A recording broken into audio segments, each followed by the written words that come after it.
Justin, I really have to poop and I don't have any toilet paper. No problem. Did you bring the gear that I recommended from Garage Your Own Gear for pooping in the woods? No, it seemed a little weird. It's a little different, but it's the best for weight savings, leave no trace in the environment, and having a clean butt. All things that I think are awesome and also valued by the sponsor of today's video, Garage Your Own Gear.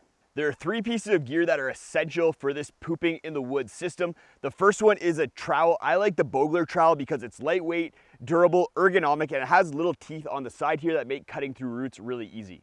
The first step in the process is similar to what most people are used to, and that's using the trowel to dig a cat hole that's 6 to 8 inches deep and 200 feet from the closest water source. Once you have your cat hole dug, we move on to step 2, and this is where things are a little bit different, maybe get a little bit weird, and that's because we're not going to be using toilet paper at all. The key to the system is this little plastic item made by Cooler-Clean. I'll have a link to Garage Your Own Gear, who carries the Cooler-Clean as well as all of the gear we're talking about today. Garage Your Own Gear is my favorite place for picking up backpacking gear. They have an awesome arrangement of hygiene items, and they're all about supporting cottage brands and carrying gear that's going to help you be more ultralight and comfortable on your backpacking adventures. The way this little guy works is that you pair it with a water bottle, pretty much any water bottle with a standard top to it, like Smart Water bottles, Coke bottles, Dasani bottles, and then you use this in order to spray water at your butt and clean it up. There's a catastrophic mistake that I made when first using the Cooler-Clean, but I'll explain that a little bit later. First, I want to explain how to use it. For this next step, I highly recommend either taking your pants completely off or taking one leg out of your pants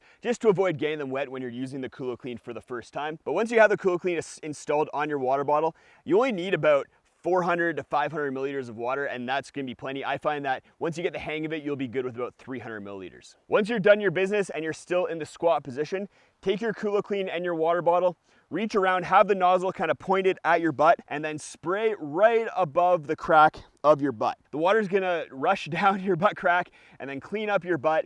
And that, for a lot of people, is gonna be all that you're gonna need in order to wash everything away. If you have a little bit of a mess down there, you can take your other hand, put some soap in it, reach underneath, and then give yourself a little bit of a scrub with the soap. That's gonna get you nice and clean really easily. Once you're done cleaning up down there, you may be wondering if you need to use toilet paper in order to dry off. I find that because it's such a concentrated area that I'm getting wet and I'm using so little water that if I just shake my butt around a little bit, that kind of dries everything off and I can put my underwear on and it's not gonna get all wet. Some people will bring a square or 2 of toilet paper if they want to be really dry afterwards, but I don't think it's needed. Once you're done, you can take some more soap and wash your hands. I'll talk about which soap I recommend in a second here, and then give yourself a little bit of hand sanitizer if you just want to make sure that you don't have any kind of germs or bacteria left on your hands. The mistake I made when I first started using the Cooler-Clean is that when I went to spray it at my butt, I squeezed it really hard to create a jet of water, and that led to a poo explosion and was not a pretty sight. Luckily, I was practicing in my bathroom in the bathtub, and it was easy to clean up, but you don't want that happening when you're outdoors and on a backpacking trip. So squeeze the bottle gently. You only need a light stream in order to get the job done, and a little bit of water